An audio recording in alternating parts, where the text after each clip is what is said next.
and mental health, but it can be treated. There are thousands of veterans in recovery. VA's Today I Am campaign highlights real stories from veterans describing how treatment, support, and resources help them improve their mental health and their lives. VA has programs to treat substance use disorder at facilities throughout the country. We also offer telehealth services. A better, fuller life is possible. Today, you can start on a path toward recovery. To learn more, visit maketheconnection.net/MHM. And good Friday morning to you. It is May 30th, and it is 14 minutes past the top of the hour, 8:14 a.m. And hey, good morning to you. Shingle Springs, currently 75 degrees where you're at right now. Hang on, gang. Hold up there. Woof. Looking for a high today of 95 degrees. If you haven't gotten out the shorts and the short sleeve shirts yet, today might be a great day to do it. And speaking of today and Fridays and great days, hey, Mary Jane Papa is on the line here with us. Mary Jane, good morning. How are you? Well, it's going to be a hot time in the old town tonight. Hey-oh! Down here, we're looking at down Sacramento. Yeah. 103. Oh. Nasty. I don't know. That's what? It's the jump. If it would do it easy, slow but sure. No. Jump from 80 to 102. Come on. Yeah, it's like the dial, nice and moderated, nice. Slam down the gas on the heat. Here we go. And we're off and running 0 to 100 in no time. You see the utility bill going woo, woo, woo. Oh my gosh. The air conditioning. Meters are spinning as fast as the fan on my air conditioner. Yeah. Okay. We Mary Jane, we've been teasing this for a little bit this morning. I want to get your reaction to this too. So producer Shane, who's here with us. Shane, good morning. He's sitting here in beautiful Studio A. Hi, Mary Jane. He said, well, Mary Jane, you've heard of this AI thing, this artificial intelligence, of course. How could I not? Yeah, I know, right? Pulling on the air and saying, "Hi, this is Mary Jane Pop." Maybe. Yeah, right? Yeah, exactly. Well, I want you to hear. So Shane was just having a little bit of fun with AI. There's this website where it will compose music. And so he said, well, hey, how about this? Let's have AI generate well, Shane, why don't you say what you did there, your prompts? So I was just thinking like a song for KAHI, the voice of the foothills, and make it in the style of Rat Pack. So it took about 30 seconds. Yeah. So it took. Okay. So that's the thing. Yeah. It took about. He put in the prompts, and with AI, it really is about the prompts. You got to give it something to work off of here. And then he said, "So I want a song about KAHI, voice of the foothills, and I want it in the style of the Rat Pack." So we all know Dino and all the others there. And so Mary Jane, are you ready for this? Here we go. I'm always ready. It's called KAHI Groove, and here's its world premiere. Here we go. Oh, tune your dial to the voice so sweet. KAHI Radio's got the beat. The voice of the foothills, it's no disguise. Spinning gold where the mountains rise. Big brass sounds and crooning delight. This is blowing my mind. Day and night, every note's a thrill. It's scary, Mary Jane. It is. It's terrifying how good that is. I mean, it sounds like Bublé, right? Hey, Jane, Frank would be proud of you. Yeah. Would be proud of you. That's weird. I mean, it hits right on target, isn't that? That is scary. I mean, it came up, the beat, the song, the lyrics, the voice. I think Michael Bublé needs to check on some copyright issues there, because that sounds a little too close to Bublé there. But yeah, it's absolutely incredible how it came up with that. It's pretty amazing. And hey, Jane, that is incredible, and that was fun to do. We got to try a few more things. Maybe feed it some more topics, and like life's potential, or do we have a sabotaging trait that we're born with, or come up with some really wild stuff and see what they I'm almost afraid to listen to what they've Well, yeah, it is true. So I guess that's a new way of, hey, we're taking requests now. 530-885. Yeah. we'll just generate an AI song here real quick for you to play. But yeah, he played that for me earlier this morning. Like, oh, we gotta play that. We gotta have that on there. So absolutely. I mean, that should be our theme. I know, right? Yeah, and there's another version. I didn't get the other version loaded. Yeah, there's a more upbeat tempo one as well. But I don't know. Producer Shane, put the creative juices to use there. Maybe he'll come up with another one here. And I love it. Yeah. It keeps it on the fun side. Exactly. AI is scary when you really think about it. There's a I'm lot serious. that it can do. I've gone on the air and I said, "Hi, this is Mary Jane Pot." Well, maybe it could be AI impersonating me because it can. I mean, it can really impersonate anybody with your style, with your voice, with your thought processes. It's just amazing. Oh, absolutely. Yeah. And any new technology can be good and bad. The Sure. good part is that, can help with maybe, medical stuff and new technology and research and all that. But then there's the scary side. We don't even know what we're talking to anymore. Mary Jane, I shared this earlier in the hour or last hour. I went somehow in my streaming platform. I think I was on Hulu or whatever. It popped up that they had just added the Jetsons. You remember the cartoon, the Jetsons from back in the day, Hanna-Barbara. Yes. And I thought, oh my gosh, I remember watching this as a kid. And I said, well, what was the very first episode of the Jetsons? What was the premise of the very first episode? And the premise is that Jane, his wife, she was getting exhausted because she was pushing all the buttons for all the machines that were doing all the work at home. And then the machines started breaking. And so the premise of the first episode is they had to go out and find Rosie the robot. I know. And have you guys ever watched the movie called WALL-E? Oh, yes. Yeah. Oh, yeah. Yeah. That's a great one. You know what? Aren't we almost there? Yeah. People just sit around with the AI. At that time, they didn't call it AI. They used to call it robots. Yeah. It was the robot who was, kind of in way back from history, then came alive again. And what he found was that people didn't do anything anymore. They sat around like a big blob. They all were big blobs in moving chairs. Yeah, the Jetsons were way more trim and fit. There was I think a healthier outlook back then than the futuristic look of us now that we're all just sitting down and pushing buttons and drinking our Slurpees or whatnot, like in WALL-E. That's what we're doing. I mean, I've got my computer in my little hand right now, so and it's on your wrist. And there's even one. Have you seen the one they advertise with a ring that'll give you all your stats, inner stats? Yeah, that's spooky. Yeah, I don't know if I want that. I don't know if I want to know what's happening inside of me every minute of the day. Yeah, I don't know how much of my biorhythms. I mean, it feels like the NASA space astronauts when they were monitoring literally every function on their body. Like I don't know. I don't know if I want that much transparency. That's private. Doggone it. That's private. Hey, I got a brain twister for you guys. Oh, okay. Ready. Okay. What starts with E, ends with E, and has only one letter in it? Starts with E and ends with E and only has... Okay, one more time. What was that again? Okay. What starts with E, ends with E, and has only one letter in it? Starts with E, ends with E. There's only one letter in it. Play the Jeopardy theme. Well, every time we do this, we're gonna have to play the Jeopardy. I know. I gotta get the Jeopardy theme loaded here. I don't know, producer Shane. I have no idea. I have no idea. You stumped us, Mary Jane. Oh, good. Okay, an envelope. Only one letter. I got it. Okay, and it's a timed released one. There we go, and only one letter in it. That's fantastic. My gosh, well done. I'm gonna have to tell the kids that one today. It's simple, but I had to read it twice too because I thought, wait a minute, one letter. Yeah, right. It was one of those time release jokes. Oh, right. Oh my gosh. Yep. Mary Jane, what do we got? What ingredients? What do we got chefing up for your show today for this weekend? Okay, four things actually, 4 topics.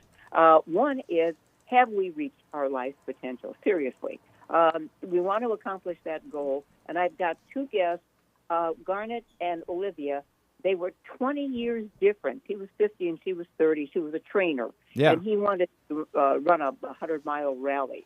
And between the two of them, they came up with some unbelievable stuff called 17 Runs, the unbeaten path to unlock life's true potential, and can help us out. Maybe we can help us out. Interesting.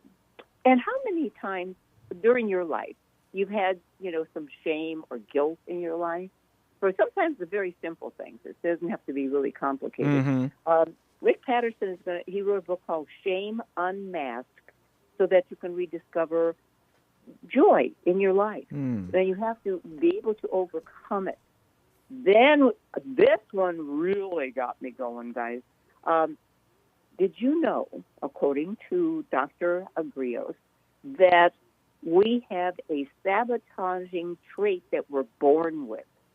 Oh, I believe it. I said, I believe it. My first question to him is, come on. You're a baby coming out of the womb. You got slapped on the butt. And you started yelling. Come on. What do you? I always said, when I came out and got slapped on the butt, and I never shut up after that. Oh, Mary Jane, that's fantastic. But seriously, he said we're born. I don't know how or why, but he's going to talk about that. And you've got to get over it. There's a way to turn off that switch. And finally, this one got me. And I know when we're talking about it, I'm going to get teared up. I mean, there's no way I can. All you have to do is think about 639 acres in Washington, D.C., and 400,000 souls that are buried there. You know that where it is. Yeah. That's Arlington National Cemetery. Now, normally you think about that during the holidays, et cetera, but this gentleman, he is a U.S. Air Force veteran, and he went in search of America's better angels in his book called A Walk Among Heroes. And he's got some stories of the bodies that are there and how they influence their families, how we can all find someone that we know that has a connection, and that we're all connected to Arlington and the mix and how it all began. It's one thing when you walk at Arlington, seriously, you don't want to talk. You don't want to be loud. It's reverent when you walk among those guys. Have you ever been there, Mary Jane? Yes. Yeah, I've never been. Yeah, you've got to do it, because honestly, when you walk along and you see the names on those tombstones, and it's a mix. It's such a mix of people and what they gave up so that we could do stupid jokes. Yeah. I mean, that's a great point. That's an absolutely great point. I have been to when early 20s, I was able to go to France and went with some friends, and we did go to the Omaha, to the American cemetery there on Omaha Beach, and it's on the bluff that overlooks the beaches where so much carnage happened and so many gave their lives. And you're exactly right, where you feel like you are doing a disservice and almost an irreverence if you even speak one word when you're walking amongst all of the headstones there, and you see the different ones, if there's a Star of David, or if it's a cross, or if they simply don't know the name, it just says an unknown name there, and there's you just see that that was somebody's relatives, right? Somebody's son, brother, cousin, uncle, whatever. And it does almost feel like you're doing a huge disservice by even speaking any words, and instead of just being silent and reflecting and thinking. And then at that moment, even you're just looking down on the very beaches that some of these we say boys basically were in the youth of their life were doing their best to stay alive, and of course gave the ultimate sacrifice. But yeah, if you haven't done it, if you haven't had a chance to do it, and even there were veterans that were locally and from America that were there as docents in a way that could answer your questions or help out. And I'm sure that's the same at Arlington.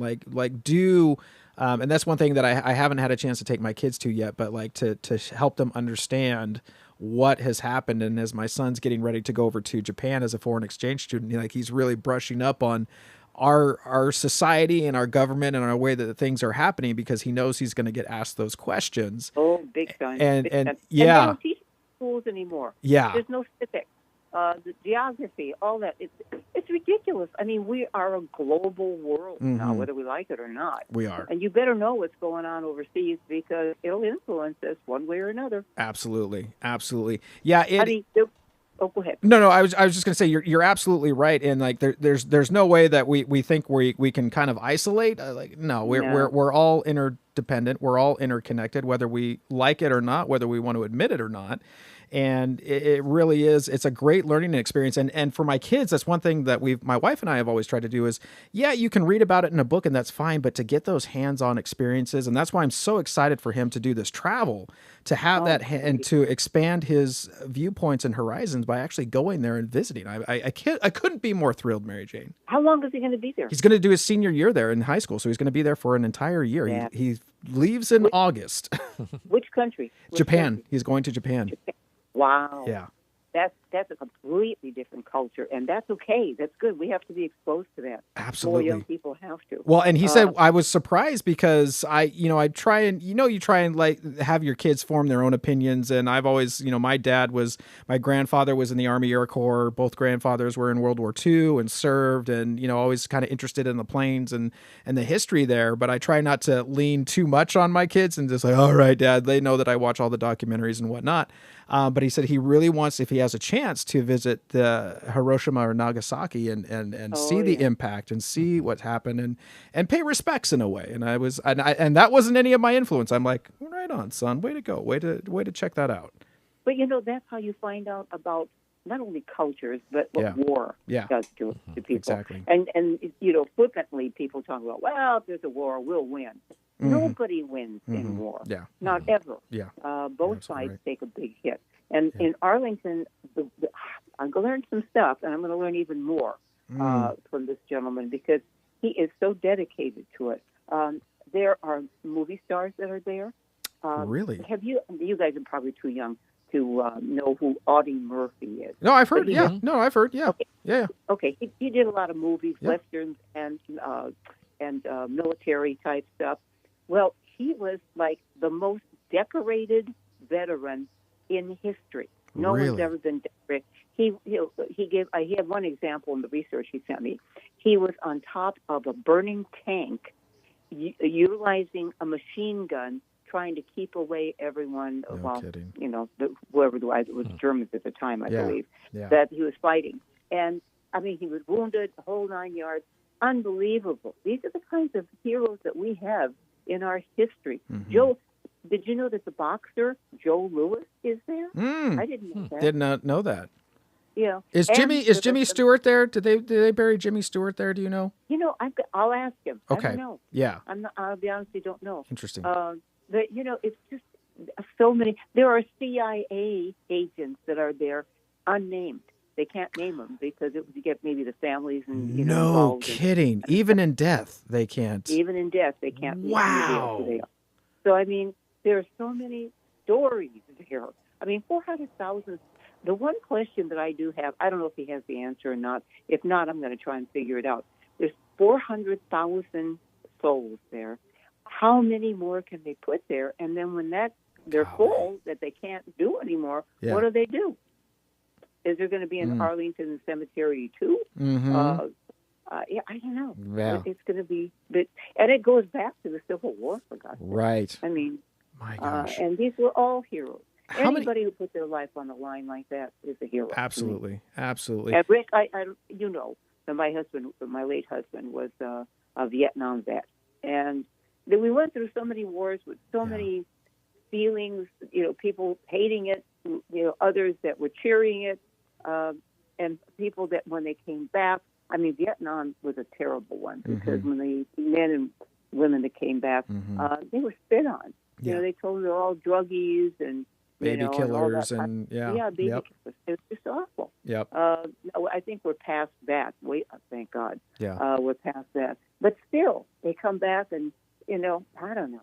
We don't honor them near enough because of what they do. And they come back with PTSD we'll talk about that a little Well, bit. and boy, is that something we've made leaps and bounds in, is actually recognizing that and giving those folks the help that they need to address what that is, and not saying that, well, it's just, you're a casualty that way, but actually giving the resources that folks need to address what is now known as PTSD. I have some guests that are going to be coming on the show talking about how long they have to wait for any kind of therapy.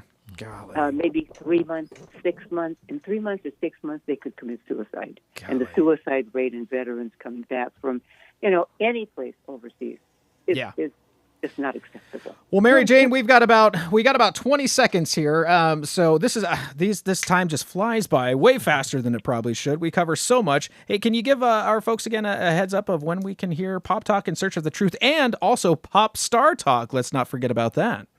Yeah, these are. The other thing that I'm discovering with Pop Star Talk, real quick, the stuff that we talked about 20 years ago, 30 years ago, it's not changed that much.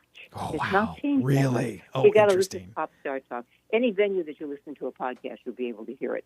I want to leave you guys with this. That everybody should be doing this, okay? Mm-hmm. Believe that you can, and you're halfway there.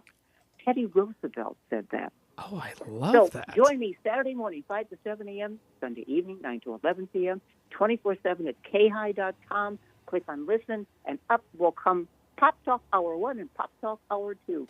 And I'll be with you and Shane and all the folks who are listening. And I hope you have a great weekend. Thank you, Mary Jane. That is so great. Thank you so much for joining me. And yeah, gang, that's going to do it for me today. Until we meet again early on Monday morning, as always, remember to be kind, be honest, be yourself, and remember, you can't hate somebody if you're hugging them. Have a fantastic rest of your day. By the way, if today is your birthday, also happy birthday to you. I hope you have a great day, a great weekend. See you early on Monday morning. We're going to head back now to JT in the Morning, already in progress. Have a great day. It's a genetic condition, and it doesn't discriminate based on race, gender, age, anything like that, and it can cause changes in the heart. So if we think about the function of the heart, it's a pump, right? It pumps blood to our body all day long. Mm-hmm. And in obstructive hypertrophic cardiomyopathy, the pump becomes a little stiff, and the hallway that the blood uses to leave the heart becomes thickened. So it starts to prevent the blood from being able to leave the heart. And as you said, we're exercising outdoors, the weather is warm. That makes that hallway even tighter because the heart is beating harder and faster. And when you're in a warm temperature, it actually causes the hallway to close on itself a little bit more. So patients who have obstructive hypertrophic cardiomyopathy can actually experience symptoms, and they can have good days and bad days. And the symptoms can be basically the blood not getting to the organs that need them. So if it doesn't get to the brain, you start to have lightheadedness or dizziness. If it doesn't get to your heart, you start to have chest pain, chest discomfort, shortness of breath. You can also have palpitations or heart racing. Now, we're talking about obstructive hypertrophic cardiomyopathy, but these symptoms can represent a whole host of conditions, including blockages in the blood vessels, including heart failure, including lung problems. So it's really important not to blow any of them off. And John and I are here today working with Bristol Myers Squibb to really raise awareness of obstructive hypertrophic cardiomyopathy, because it's a condition that's called the great masquerader, because it tricks patients and it tricks doctors. And in fact, the data tells us that up to 80% of